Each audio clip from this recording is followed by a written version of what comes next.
Assalamu alaikum. Welcome to my English channel. Right Forms of Verbs. Part 2, Lecture 3. গত লেকচারে আমি right form of verbs এর part 1 আলোচনা করেছি। এখানে রাইট ফর্ম অফ ভার্বস এর কিছু গুরুত্বপূর্ণ নিয়ম আলোচনা করা হয়েছে। তোমরা চাইলে আগের ওই লেকচারটি দেখে আসতে পারো। লেকচার 3 তে রাইট ফর্ম অফ ভার্বস এর আরো কিছু গুরুত্বপূর্ণ রোল নিয়ে আলোচনা করা হবে। তো আজকের এই লেকচারের মাধ্যমে right form of verbs A to Z মাধ্যমিক ও উচ্চ মাধ্যমিক লেভেলের শিক্ষার্থীদের রাইট ফর্ম অফ ভার্বস নিয়ে টেনশন চিরতরে হবে শেষ। বিশ্ববিদ্যালয় ভর্তি পরীক্ষা এবং যে কোনো প্রতিযোগিতামূলক চাকরির পরীক্ষায় আপনি পাবেন 100 আউট অফ 100। তো আজকের এই লেকচারটি খুবই গুরুত্বপূর্ণ হতে চলেছে। মনোযোগ দিয়ে লেকচারটি দেখো।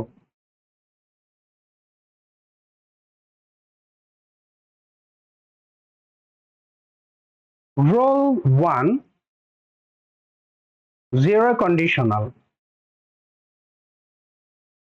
আমি এখন এই পর্বে কন্ডিশনালের অর্থাৎ ইফ যুক্ত সেন্টেন্সের রাইট ফর্ম অফ ভার্বসের যে নিয়মগুলো আছে সেগুলো আলোচনা করব। তো ইফ যুক্ত সেন্টেন্সকে আমরা চারটি ভাগে ভাগ করে থাকি: zero conditional, first conditional, second conditional এবং থার্ড কন্ডিশনাল। তো একে একে তোমরা এই নিয়মগুলো দেখতে থাকো। Rule 1, zero conditional. Zero conditional কখন ব্যবহৃত হয়? সাধারণ সত্য বা নিয়ম যখন অ্যাপ্লাই করা হয় তখন আমরা এই জিরো কন্ডিশন ব্যবহার করে থাকি। স্ট্রাকচারটি হবে if plus present simple comma present simple. অর্থাৎ ইফ যুক্ত সেন্টেন্সের কমার প্রথম অংশে যদি প্রেজেন্ট সিম্পল থাকে তাহলে দ্বিতীয় অংশেও প্রেজেন্ট সিম্পল থাকবে। For example, if you heat water it boils. যদি তুমি পানি গরম করো এটি ফুটে। তো এটা একটা সাধারণ সত্য বা বৈজ্ঞানিক নিয়মের মধ্যে পড়ে। তো ইফ যুক্ত এই সেন্টেন্সের প্রথম অংশের ভার্ব হিট প্রেজেন্ট সিম্পলে আছে, তাই কমার পরের অংশেও প্রেজেন্ট সিম্পল হবে, অর্থাৎ বয়েলস। If you heat water it boils. If the sun rises the day begins. যদি সূর্য ওঠে দিন শুরু হয়। তো ইফ যুক্ত এই সেন্টেন্সে জিরো কন্ডিশনালে ইফ যুক্ত সেন্টেন্সের প্রথম অংশে আছে প্রেজেন্ট সিম্পল, তাই তার দ্বিতীয় অংশে হয়েছে প্রেজেন্ট সিম্পল বিগিনস। অর্থাৎ if the sun rises the day begins. যদি সূর্য ওঠে দিন শুরু হয়। If you mix red and blue you get purple. If যুক্ত এই সেন্টেন্সের প্রথম অংশে মিক্স আছে প্রেজেন্ট সিম্পল, তাই দ্বিতীয় অংশেও গেট প্রেজেন্ট সিম্পলই হচ্ছে। অর্থাৎ if you mix red and blue you get purple. যদি তুমি লাল ও নীল মিশাও তাহলে বেগুনি পাও।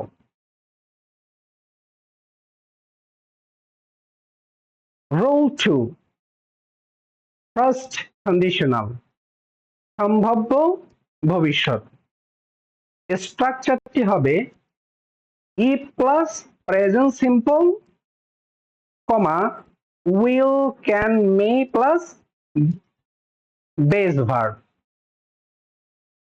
অর্থাৎ ফার্স্ট কন্ডিশনালের ক্ষেত্রে ইফ যুক্ত বাক্যের প্রথম অংশে যদি প্রেজেন্ট সিম্পল থাকে দ্বিতীয় অংশে হবে উইল ক্যান মে তারপর বেস ভার্ব। তো আমরা ফার্স্ট কন্ডিশনালও দেখেছিলাম যে ইফ যুক্ত বাক্যের প্রথম অংশে প্রেজেন্ট সিম্পল ছিল, কিন্তু ফার্স্ট কন্ডিশনাল এবং সেকেন্ড কন্ডিশনালের ভিতরে পার্থক্য হচ্ছে এটাই যে ফার্স্ট কন্ডিশনালের ক্ষেত্রে সাধারণ সত্য বা বৈজ্ঞানিক ঘটনাবলীর ফলাফল প্রকাশ পায়, অর্থাৎ একটা ঘটনা ঘটলে আর একটা ঘটনা বৈজ্ঞানিকভাবে ঘটে। যেমন পানিকে যদি তাপ দেওয়া হয় তাহলে এটি ফুটতে থাকে, এটা সাধারণ সত্য বা বৈজ্ঞানিক একটি ঘটনা। এই জন্য এটাতে আমরা অ্যাপ্লাই করেছি জিরো কন্ডিশন। বাট এখন আমরা যে সেন্টেন্স গুলো আলোচনা করব সেগুলো আসলে সাধারণ সত্য বা বৈজ্ঞানিক ব্যাখ্যার নয়, যার কারণে এই সেন্টেন্সের স্ট্রাকচার হবে if plus present simple comma will can may plus ভার্বের বেজ। For example, if we find her address we will write her। তো if যুক্ত সেন্টেন্সের প্রথম অংশে এখানে আছে প্রেজেন্ট সিম্পল, তাই দ্বিতীয় অংশে উইল এর সাথে ভার্বের বেস রাইট এসেছে, অর্থাৎ যদি আমরা তার ঠিকানা পাই আমরা তাকে লিখব। if we find her address we can write her। তো if যুক্ত এই বাক্যের প্রথম অংশে ফাইন্ড আছে প্রেজেন্ট সিম্পল, তাই দ্বিতীয় অংশে আমরা ক্যান প্লাস ভার্বের বেস ইউজ করেছি। যদি আমরা তার ঠিকানা পাই আমরা তাকে লিখতে পারবো। if we find her address we may write her। এখানে if যুক্ত বাক্যের প্রথম অংশে আছে প্রেজেন্ট সিম্পল, তাই দ্বিতীয় অংশে আমরা মে ইউজ করে ভার্বের বেস ব্যবহার করেছি, অর্থাৎ যদি আমরা তার ঠিকানা পাই আমরা তাকে হয়তো লিখব, অর্থাৎ অনিশ্চিত।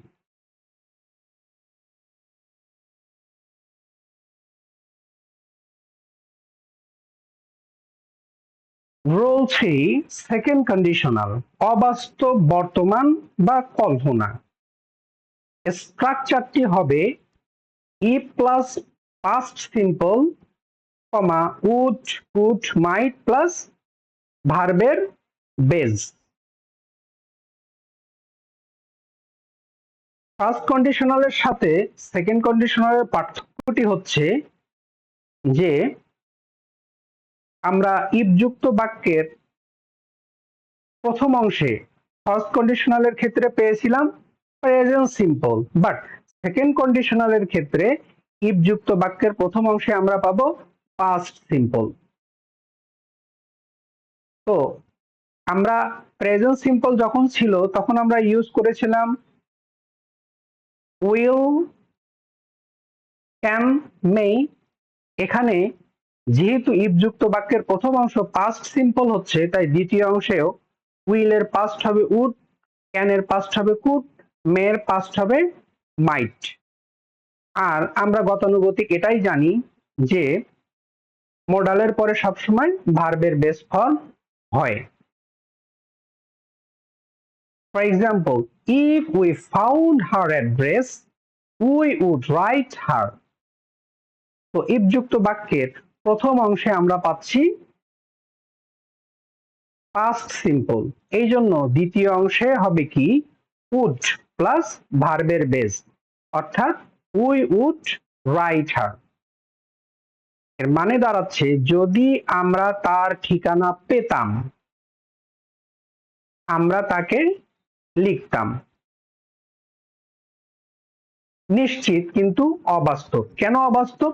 কারণ আমরা তার ঠিকানা আসলে পাইনি, যদি পেতাম তাহলে লিখতাম। if we found her address we could write her।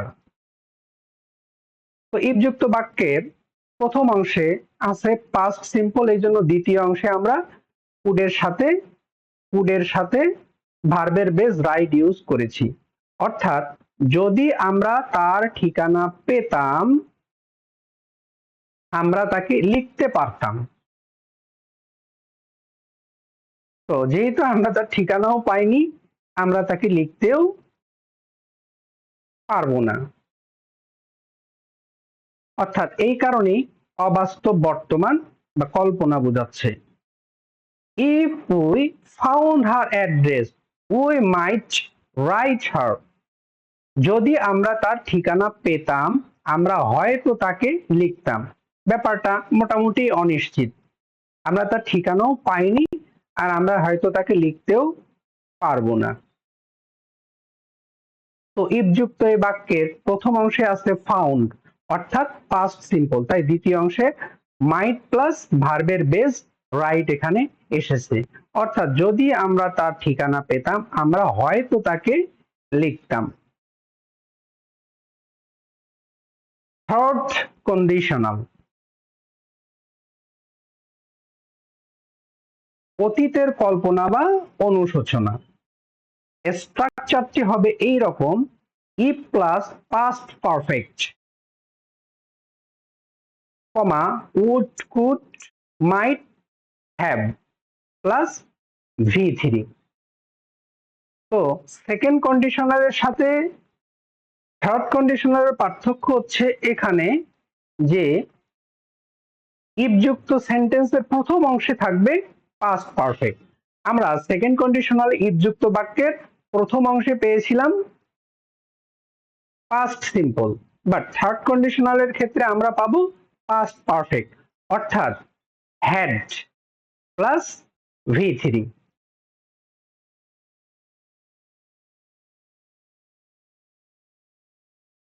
For example, if we found her address, we would have written her. তো if যুক্ত বাক্যের প্রথম অংশে আমরা পাচ্ছি পাস্ট পারফেক্ট, এই জন্য কমার দ্বিতীয় অংশে হচ্ছে would have V3, ব্রাইটের V3 হচ্ছে written her, অর্থাৎ যদি আমরা তার ঠিকানা পেতাম আমরা তাকে লিখতাম, আসলে লেখা হয়নি। If we had found her address, we could have written her.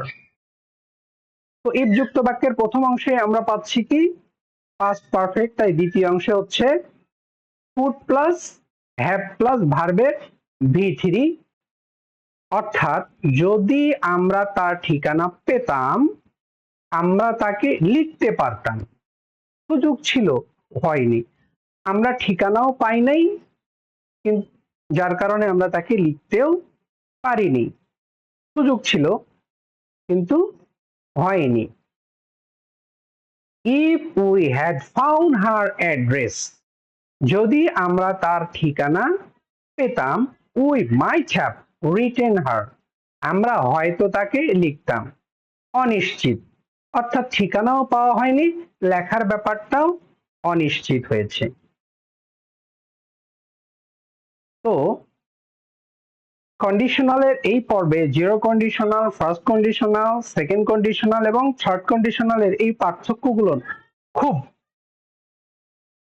গুরুত্বের সাথে তোমরা খেয়াল করে প্রথম অংশে কি হবে এবং দ্বিতীয় অংশে কি হবে এর উপরে ফিল ইন দ্য ব্ল্যাঙ্কস সম্পর্কিত এমসিকিউ থাকে, এগুলো খুব গুরুত্ব সহকারে খেয়াল করে কোন অংশে কি বসবে এটা এই স্ট্রাকচার গুলো ফলো করে খেয়াল করে সঠিক টেন্স ইউজ করে বাক্য শূন্যস্থানগুলো পূরণ করতে হবে।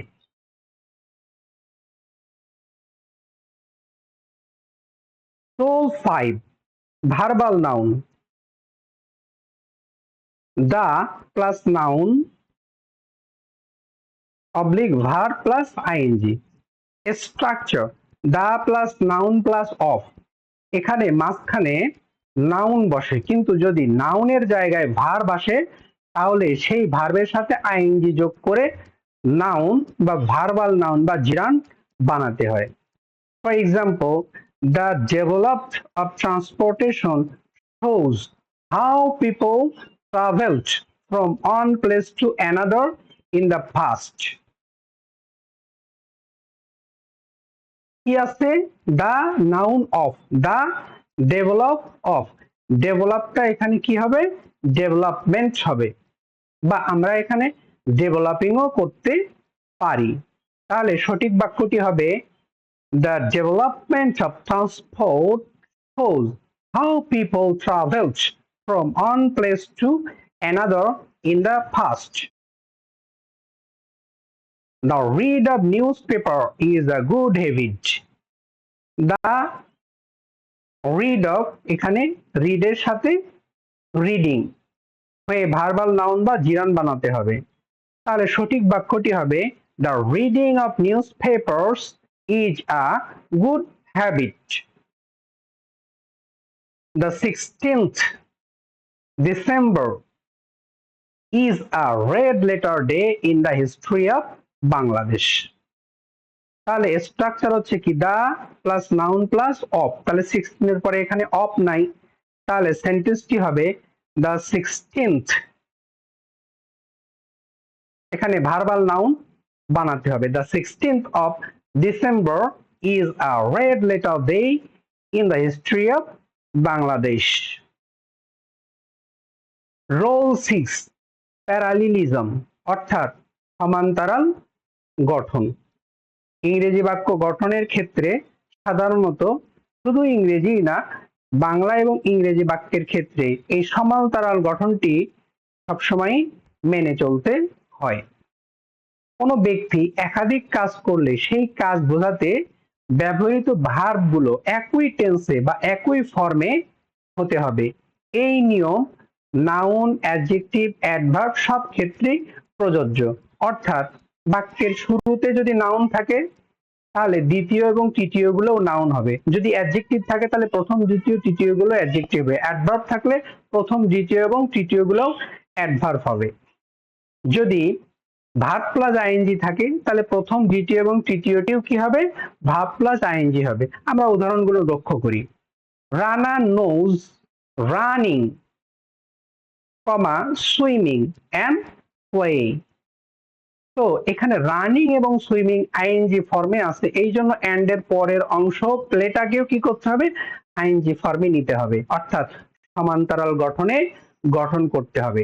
তাহলে সঠিক সেন্টেন্সটি দাঁড়াবে Rana knows running, swimming and playing. Pradeep wants to play, swim and walking। এই সেন্টেন্সে টু এর পরে ভার্বের বেজ হয় এখানে প্লে, ঠিক আছে। সুইম, এটাও ঠিক আছে। এন্ড এর পরে ওয়াকিং, আসলে এটা ঠিক নাই। ওয়াকিংটা কি করতে হবে? টু এর পরে বেজ, অর্থাৎ ওয়াকিংটাকে ওয়াক বানাতে হবে। তাহলে সঠিক বাক্যটি হবে Sajib wants to play, swim and walk.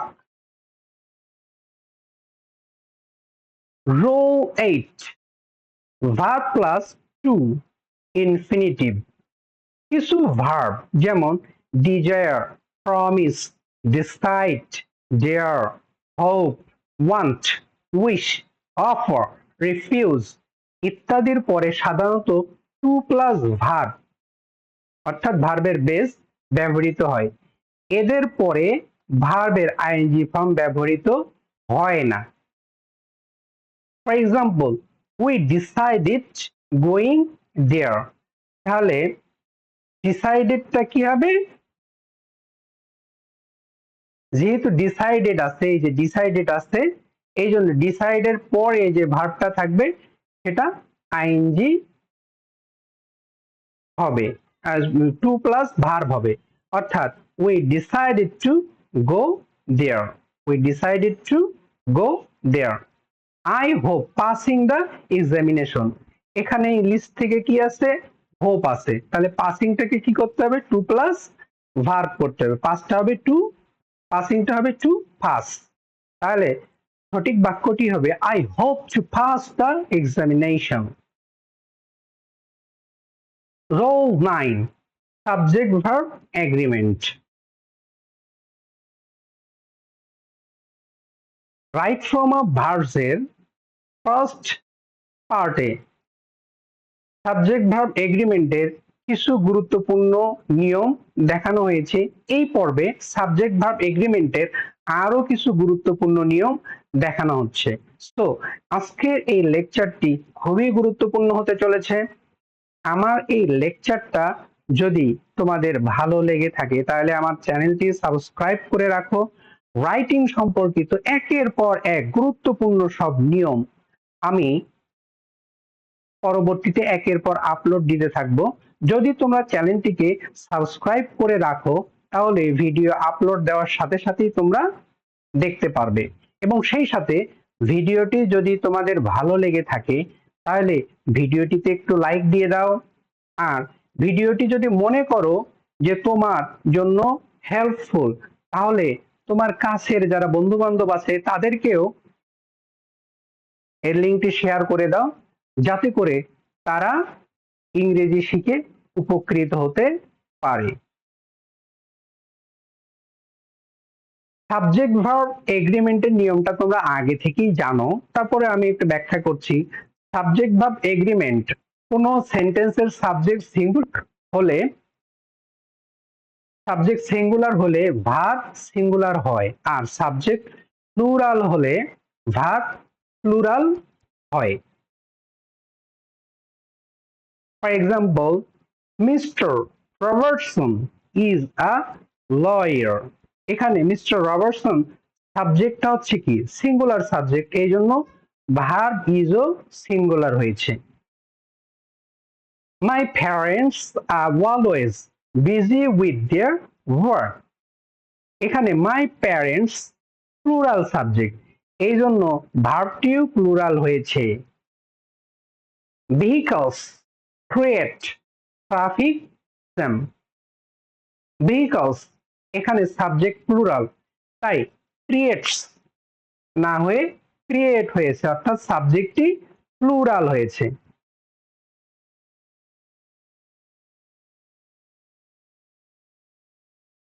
Subject verb এগ্রিমেন্টের কতিপয় নিয়ম। অলওয়েজ প্লুরাল নাউন, কিছু নাউন সবসময় প্লুরাল হয়, তাই ভার্ব প্লুরাল হয়। For example, people always plural, তাহলে people do not eat the same food. Vegetables সবসময় প্লুরাল, যার কারণে এখানে কন্টেইনস না হয়ে কন্টেইন হবে। Vegetables contain vitamins. পুলিশ সবসময় প্লুরাল, এই জন্য হ্যাজ না হয়ে হ্যাভ হবে, তাহলে কি police have been posted. Relative pronoun who, whose, that, verb নির্ভর করে অ্যান্টিসিডেন্ট অর্থাৎ আগের নাউনের উপর। It is I who am your friend, অর্থাৎ এই অ্যামটা নির্ভর করছে কার উপরে, আই এর উপরে। এই আই কে এম এর অ্যান্টিসিডেন্ট বলা হয়, অর্থাৎ এই আই এর উপরেই নির্ভর করবে এখানে কি হবে। তো আয়ের সাথে সবসময় আমরা এম ব্যবহার করি, এই জন্য বাক্যটি হচ্ছে it is I who am your friend. It is you who are my friend. তো এখানে আর এর অ্যান্টিসিডেন্ট হচ্ছে এখানে ইউ, তো ইউ এর সাথে সব সময় আমরা আর ব্যবহার করে থাকি, এই জন্য it is you who are my friend.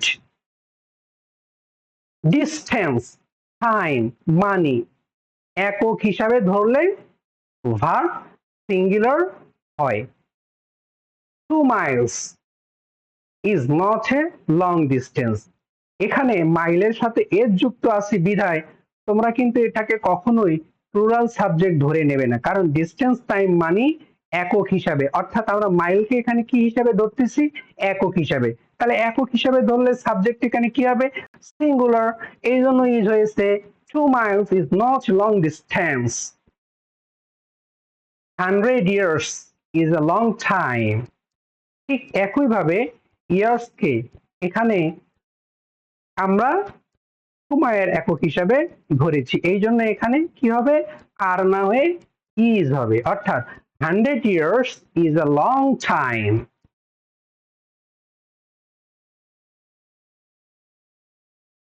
Subject verb এগ্রিমেন্টের আরো কতিপয় নিউজ। তো প্রিয় শিক্ষার্থী বন্ধুরা, যদি তোমরা বোর ফিল করো তাহলে আমি এই লেকচারটাকে সামনের দিকে আগাবো না। তো কমেন্টসে জানাও যে তোমাদের এই লেকচারটি কেমন লাগছে। যদি লেকচারটি ভালো লেগে থাকে তাহলে আজকের লেকচারটি অন শর্টে আমরা সাবজেক্ট রাইট ফর্ম অফ ভার্বসের যত নিয়ম আছে, অর্থাৎ পার্ট 2 তে যত নিয়ম আছে সব আজকে আলোচনা করার চেষ্টা করব। অর্থাৎ এর বাইরে সাবজেক্ট ভার্ব এগ্রিমেন্ট সম্পর্কিত আর কোনো নিয়ম নাই। অর্থাৎ আমার সাবজেক্ট ভার্ব এগ্রিমেন্ট সম্পর্কিত এই নিয়মগুলো দেখলে, অর্থাৎ রাইট ফর্ম অফ ভার্বসের পার্ট 1 এবং পার্ট 2 দেখলে তোমরা এমন একটা কম্বো পেয়ে যাবে যে যাতে করে রাইট ফর্ম অফ ভার্বস নিয়ে তোমাদের দ্বিতীয়বারের জন্য আর কোনো টেনশনই থাকবে না। সো লেকচারটা তাহলে কন্টিনিউ করা যাক। ম্যাথমেটিক্যাল এক্সপ্রেশন, গাণিতিক ক্রিয়ায় ভার্ব সিঙ্গুলার হয়। 5 + 5 is 10, অর্থাৎ 5 এবং 5 এখানে কি করা হয়েছে, যোগ করা হয়েছে, অর্থাৎ এটা একটা গাণিতিক ক্রিয়া, তাই এখানে ভার্ব কি হবে, সিঙ্গুলার, is 10।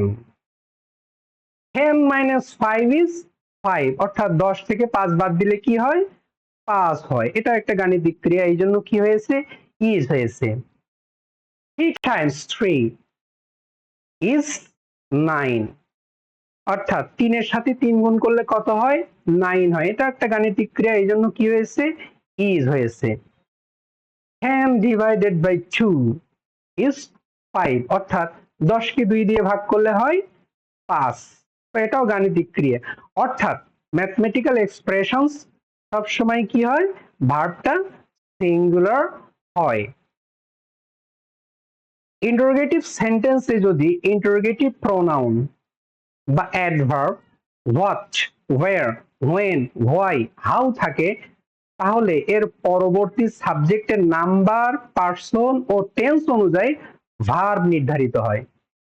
কিভাবে নির্ধারিত হয়, নাম্বার অর্থাৎ সাবজেক্টটা সিঙ্গুলার না প্লুরাল, পার্সনটা ফার্স্ট পার্সন না সেকেন্ড পার্সন, এবং tense past tense, present tense না ফিউচার টেন্স, সেটার উপরে নির্ধারিত হয়, ভার্ব নির্ধারিত হয়। অর্থাৎ হোয়াট ডু ইউ ওয়ান্ট, তুমি কি চাও, তাহলে ডু এখানে কিসের উপরে নির্ভর করতেছে, ইউ সেকেন্ড পার্সনের উপরে নির্ভর করছে, এবং সেন্টেন্সটা হচ্ছে প্রেজেন্ট ফর্মে আছে। হোয়াট ডাজ শি ডু, তাহলে she third person singular number, এর কারণে ভার্বের সাথে কি যোগ হয়, এস বা ইএস যোগ হয়, এই জন্য ডু এর সাথে ইএস যোগ হয়েছে। আর এটা হচ্ছে present tense. We did, sorry, where did they go yesterday, এই সেন্টেন্সে দের সাথে সবসময় কি হয়, ডু বা ডিড হয়। যেহেতু এখানে ইয়েস্টারডে আছে, অর্থাৎ সেন্টেন্সটি পাস্ট ফর্মে আছে, এই জন্য দের সাথে ডু না হয়ে ডিড হয়েছে। তাহলে where did they go yesterday? Okay, V verb am, is, are, was, were সেন্টেন্সে ভি ভার্ব ব্র্যাকেটে থাকলে সাবজেক্টের নাম্বার, পার্সন ও টেন্স অনুযায়ী সঠিক ভার্ব বসাতে হয়। For example, he be a student, তাহলে এখানে বিটা কি, হি এর সাথে সবসময় ইজ হয়, এই জন্য he is a student. They be good student, তাহলে দের সাথে কি হয়, সবসময় আর হয়, তাহলে কি, they are good students. You be you yesterday, তাহলে এখানে ইউ এর সাথে কি হয়, আর হয় অথবা ওয়্যার হয়, কিন্তু এখানে ওয়্যার কেন হচ্ছে, কারণ এখানে ইয়েস্টারডে, অর্থাৎ সেন্টেন্সটি আছে কি পাস্ট ফর্মে, এই জন্য ওয়াজ না হয়ে, সরি, আর না হয়ে ওয়্যার হবে। তাহলে সঠিক বাক্যটি হচ্ছে কি, he were ill yesterday, he be ill yesterday. তাহলে হি এর সাথে সবসময় ইজ অথবা ওয়াজ হয়। তাহলে এখানে ইয়েস্টারডে সেন্টেন্সটি যেহেতু পাস্ট ফর্মে আছে তাহলে কি হি এর সাথে এখানে ওয়াজ হবে, তাহলে কি হি ওয়াজ ইল ইয়েস্টারডে। সাবজেক্ট ভার্ব এগ্রিমেন্টের আরো কতিপয় নিয়ম। সেন্টেন্সে নাও এ ডেজ থাকলে প্রেজেন্ট ইনডেফিনিট বা প্রেজেন্ট পারফেক্ট টেন্স হয়, অর্থাৎ নাও এ ডেজ থাকলে হয় প্রেজেন্ট ইনডেফিনিট হবে নয়তোবা প্রেজেন্ট পারফেক্ট টেন্স হবে। তাহলে কি nowadays life is very difficult, life is very difficult. Nowadays life has become, এখানে হ্যাজ বিকাম কি হচ্ছে প্রেজেন্ট পারফেক্ট হচ্ছে, has become very difficult. Distance measurement সবসময় কি হয় সিঙ্গুলার ভার্ব হয়, অর্থাৎ একক দূরত্ব পরিমাণ বা স্থান বোঝালে সাবজেক্ট দেখতে প্লুরাল হলেও ভার্ব সিঙ্গুলার হয়। 40 মাইলস, 40 মাইলস, এখানে 40 মাইলস মানে কি 40, অর্থাৎ এটাকে প্লুরাল ভাবলে চলবে না, কারণ এটা কি মেজারমেন্ট বোঝাচ্ছে। তাহলে এখানে আর না হয়ে কি হবে ইজ হবে। তাহলে কারেক্ট সেন্টেন্সটি হচ্ছে কি 40 miles is a long way.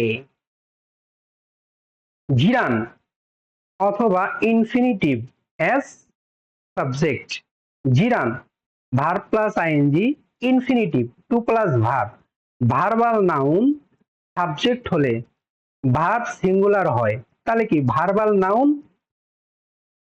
হলে সাবজেক্ট সিঙ্গুলার, তাহলে কি মেকিং, জিরান এখানে gerund making a cup of tea needs water, sugar and milk, এখানে সাবজেক্ট মেকিং হওয়ার কারণে নিড না হয়ে কি হচ্ছে নিডস।